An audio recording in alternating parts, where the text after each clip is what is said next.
Thanks very much for having me in, everybody. My name is Dave Wackerlin, and I'm the Associate Dean who looks after the School of Architecture at Sheridan College.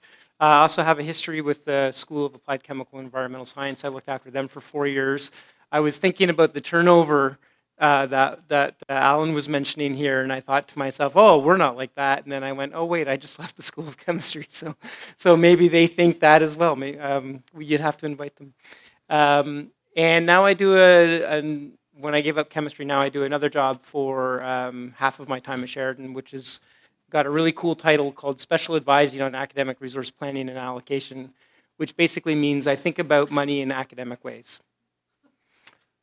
At one point, we tried to define that and say, what things don't affect money within our college, and of course, it left very few.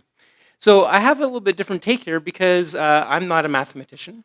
I am a college educator. I was architecture faculty for 12 years, and I'm also the last of a dying breed. I'm a graduate of my program. So I graduated from Sheridan's architectural technology program in the middle of the 90s and practiced for a number of years, and then they asked me back, and here I am today. It sort of turned into a coordinator's role and then turned into an associate dean thing, and who knows. And I think it's actually really well timed that my presentation is at the end because Alan and Julian really thought a lot and provided us with a lot of good data about what has happened in their thinking about their admission change before it happened. And I think I focused just a little bit on what happened after we made the admissions change. And interestingly, our change didn't really focus exclusively on math. We thought about our whole admissions. We sort of looked at our admissions holistically. So I think it's well laid out, well timed there. And two good first ones. I was making notes all over my project from yours. So I look after two programs, or it's 5, but we'll call it 2. Petition, which is the technicians, and Party, which is the technologists. Unfortunately, it's not actually much of a party, as you'll see in my first slide, because only a third of them make it out of first semester. Oh, sorry, 2/3. About a third of them weren't making it out of first semester. And this has traditionally been the way, and we always said to ourselves, oh, well, we're architects, and, it's tough, and they got to knuckle down. And we said lots of macho stuff, but truth was, we were kicking a third of our students out the door. And that was a problem. We were one of the highest attrition programs in the whole college. And even amongst our peers in technology, which tend to be fairly high attrition programs, we were the second highest attrition program, and the first highest program hadn't run for 3 years. So we needed to do something. We needed to act. Our mid average was fine. Our term GPAs were a little low. We wanted to find out, what's making our students struggle, what's making them not come along here. So we involved institutional research, and we studied all of our domestic students. And we studied our domestic students out of convenience sampling. Obviously, this is not an experiment. This is an observational study. So we're kind of drawing causation from correlation and correlation of people, which is, so take this all with a little grain of salt. There's a little bit of magic in here, right? So we started playing around with Tableau. We put all our domestic submission data in. And the only reason we didn't use international is because we don't receive international data electronically. So we get all the domestic data from OCAS, and we can play with it. And we don't get international data that way. We get it manually, and it's got to be typed in. And they don't type in all the data, and we weren't prepared to type it all in ourselves.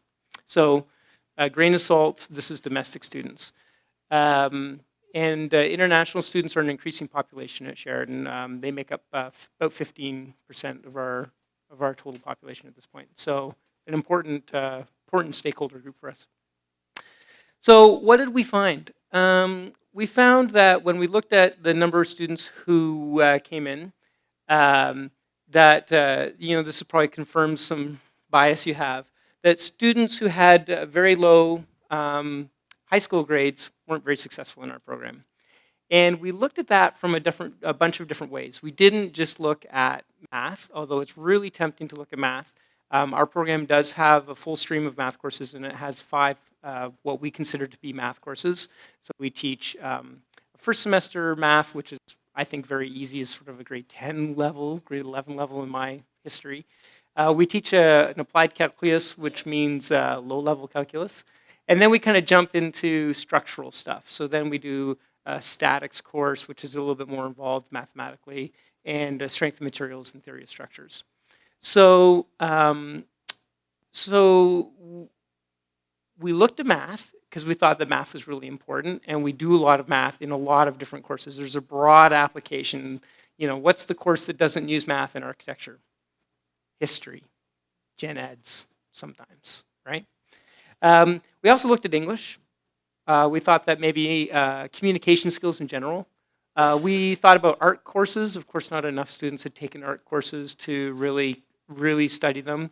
And then we thought about overall senior credit average. Was sort of a benchmark of how good a student were they in high school, and was that perhaps maybe linked to whether or not they're going to be good here. So I think, Julian, I'm tagging on a little bit to the kinds of questions that you were raising, and we also had those kinds of questions. So why do I have a scatter plot graph here? Because my son's in grade 9, and they're learning about scatter graphs right now, and I thought, if he's cool enough for a scatter graph, I'm cool enough for a scatter graph, so here's mine. I think there's something, and the people in the back need to look really closely at this. You see these little blue things here? You're probably familiar with them as, sometimes you might think of them as data points, but they're not. If you look really closely, they're people, right? And that's the key here, and I think Julian brought this up as well, is, terrific, I love all these people, they're doing awesome. Ooh, look at all these people, zeros. And they're not doing awesome, and these are people we're losing. These are, weighted funding units, if you want to be a bean counter about it, but let's not. I taught classes there for 12 years, and I was one of these little faces. These are people who we're trying not to lose, who we're trying to engage in architecture, who we know will get jobs. Architecture technology is a program where they all get jobs in the field after they're done. We have no problem. We want more students, and we want them to be successful. So we're really trying to support them and get them through the program. So what did we find? Well, we found that if we think about their senior credit average, we wanted to try to find that sweet spot where almost all the students who were taken in really didn't have a very good chance for progression to the next semester, or they were going to be in serious academic trouble if they did.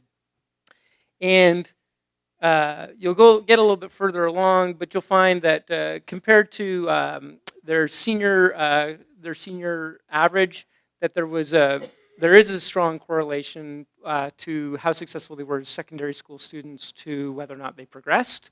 It seems a little intuitive, but it took some data, and I guess thinking about the challenges that I hear already, people, and sort of some of the frustration I hear people talking about trying to make changes and trying to convince the people who aren't directly related to the faces but are more related to the funding units. How do you rationalize those kinds of changes? And the way that we rationalized it was we demonstrated to them that they weren't making any money off of these students. That if you took these students into first semester and then you gave them a refund because you NC'd them, that's our secret term at Sheridan for kicking them out of school for crummy grades. I don't know what you call it. If we not continue them after their first semester, we haven't really made any money.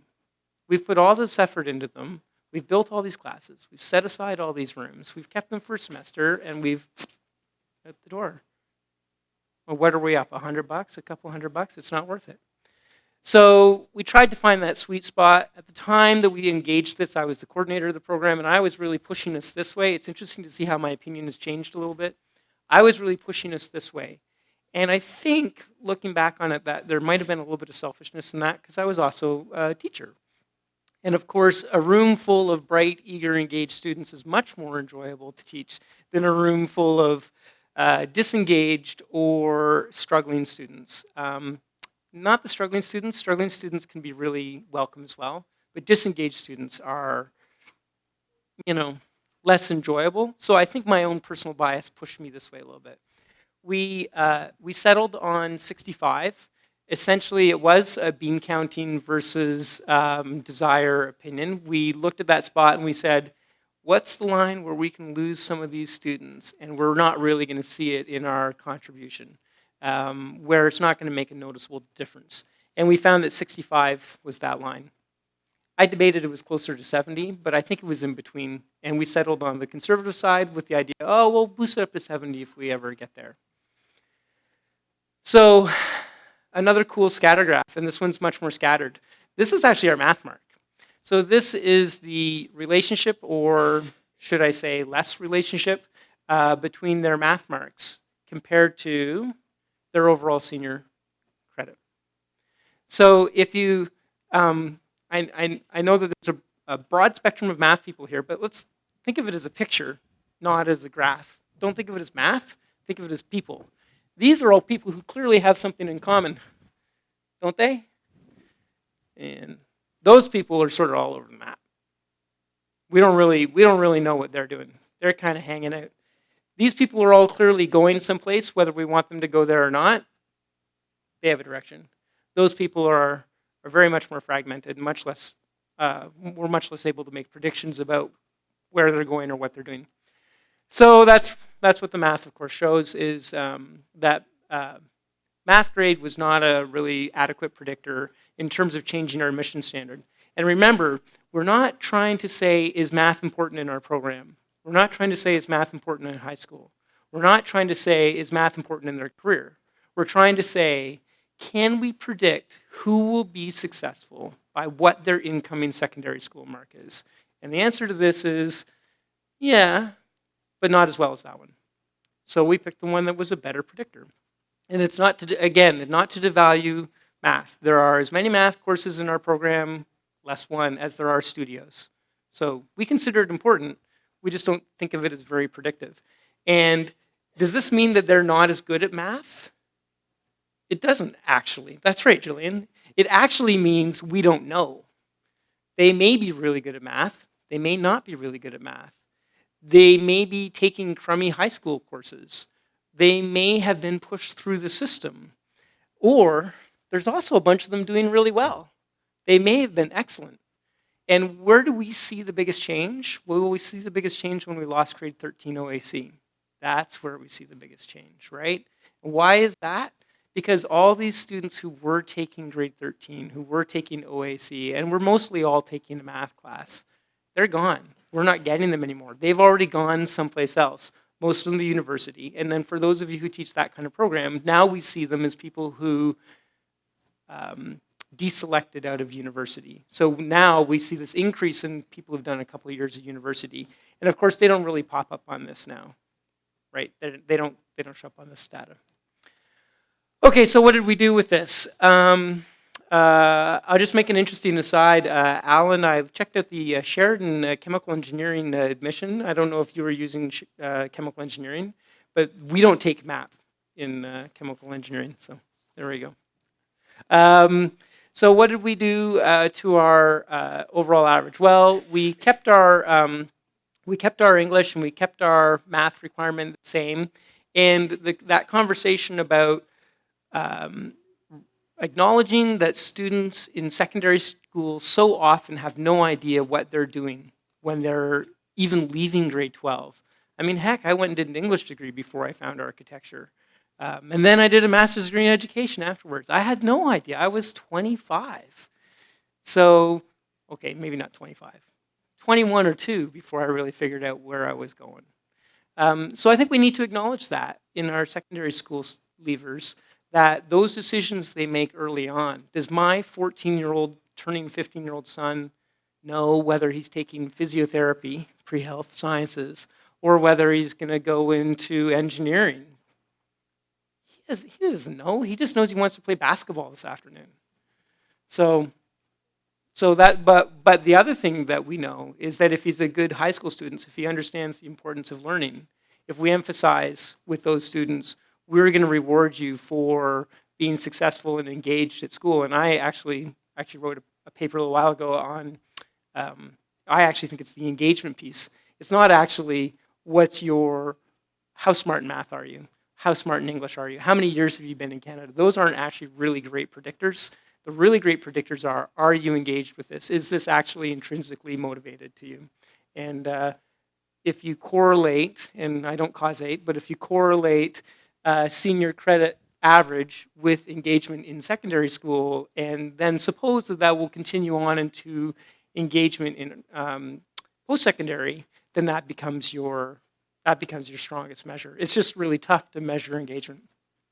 And as a result of that, now we actually do a bunch of post-admission engagement strategies rather than emphasizing tutoring in math, emphasizing tutoring in AutoCAD or whatever. We actually cancel classes and have the students all get together for a studio charrette day so that they feel like architectural technologists and they feel like industry people.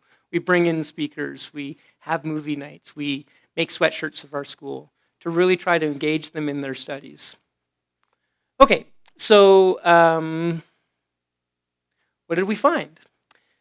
So we found that after we implemented the admit cutoff, that the admit averages went up, and they went up. You can see my cool little error bars here. So they did go up by a statistically significant amount. The error bars don't overlap. The term GPA rose a little bit. There is a little bit of an overlap here. And the big one that we found is that our retention went up. And of course, this was the primary goal of the whole thing in the beginning. So our retention did go up. So now you're going to ask the question, great, terrific, you retained a higher percentage of your students, congrats. Did you lose a whole bunch of students? So I have a graph here which shows how we shifted the incoming grade averages of our students, with the blue is before and the orange is after. And there's actually something that's interesting to me on this one, which is, do you notice that we didn't just chop off the bottom end? That's what you could have predicted. You could have, when we went to 65, we should have lost that. That's obvious. But why did we shift on this end?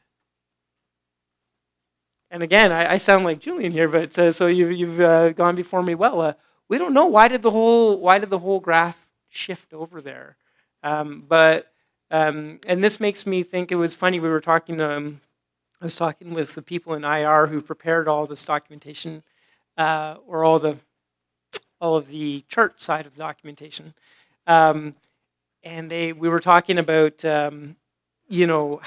how much correlation can you really establish here? Is 0.16 really a good one? And they actually, you're going to be surprised to hear this because I was surprised. They actually said, "Oh, 0.16 is terrific." And I said, "Really? That's good because it doesn't feel that great." And they said, "Oh no, students are really complex. 0.3 is the highest you'll ever see on anything a student ever does because their lives are really strange. They're in a transitional part of their life cycle. They're moving, they're getting new jobs, they're testing new relationships, they're moving out of their houses, they're often in conflict with their parents. We don't know what's going on with them." So actually things like 0.16 are actually really close, really good measures. So to that I say, we don't know what's going on with our student lives, but we know that if we can make school a bigger part of their life and we can get them to devote their energy to school, then they're more likely to be successful in our program. And I think that's what we see is this kind of push in the bars, is an overall trend towards success rather than something else. So what happened to their grades? We didn't actually see a big change in their grades, and this was the goal. We weren't actually trying to increase their overall grades. Our grade distribution isn't bad, or we don't think of it as being bad. We think of our grade distribution as being acceptable. Really what we wanted to do is we wanted to chop off the bottom. So we weren't trying to make more A's. We actually get a lot of A's in architecture. Again, it's that bright, engaged student. But we had too many D's and F's. And so we were trying to chop off those F's and convert those D's into C's. And there is a kind of student where we get, and I don't know if you see this in your classroom sometimes, but we do get students where you look at them and you think, it doesn't matter how many tutor sessions I offer in the library. It doesn't matter how many PALs I offer. It doesn't matter, how many bursaries I offer. This student their parents told them to come here, and they're going to last a semester or two, and then they're going to be out. So you have to recognize that there's that student. How do we not bring them in the first place? How do we redirect them to something that's more appropriate for them, particularly because architecture tends to be a passion. It tends to be something that you love, or you don't care about it. And it is, frankly, a lot of work. So we didn't actually see statistically significant change in their grades, which is perfectly fine for us. What did we see around their grade population? So we did see a big change in their MIT grade, and this is interesting because admissions really loves this stuff. They really care about this. But of course, I don't really care what their admit grade is. I care what their grades after admission are. But IR is very proud that almost half of them have an 80% average. I didn't have the heart to tell them that I looked on my son's report card, and almost half the kids in his class have an 80% average too. So there may be a little grade creep happening in Ontario. But we do see a dramatic reduction in the number of students who have very low grades in our program, and then we see a corresponding increase in retention. What happened to our overall enrollment? Enrollment goes up and down, particularly in a small program like architecture. I call us a mid-major in the college. Relatively high-profile program, but not that large, maybe 400 students. We take 2 admissions, one in September and one in January. We'll take, they say we took 213 students in 2011. The enrollment number, the FTE number is always a slightly different number than the BIS number. That's the bums and seats number that we use for planning. So this represents a relatively stable enrollment for us. And you'll notice that the year after the change, we didn't actually see any sort of statistically significant reduction in our number of students. And most importantly, what we didn't see a dramatic reduction in the number of applicants, and that was my primary worry when we were first talking about engaging this program. Hanging out with all the other kids on the block is really important in Ontario colleges. You don't want to. For years, we have, dreamed about having portfolios as architecture universities do, but we just can't ask for a portfolio when Humber and Mohawk and George Brown won't ask for a portfolio, right? So you're limited a little bit by your peer group there, which is probably good for keeping our college roots. And we kind of were even anxious about that 65. With the 65 requirement, publicizing that, even though everybody was sort of taking higher grade students, would publicizing that discourage applicants. And we didn't see a reduction in the number of applications. So I tried to be a little bit quick because I wanted to be respectful that we have lunch coming here. And I have thanks to our 2 institutional researchers who worked with us, Mark Newman and Jane Logan, who put together all of my graphs for me, so it made today really easy. So thanks very much, and I guess I'll hand it back over to Julian to debrief.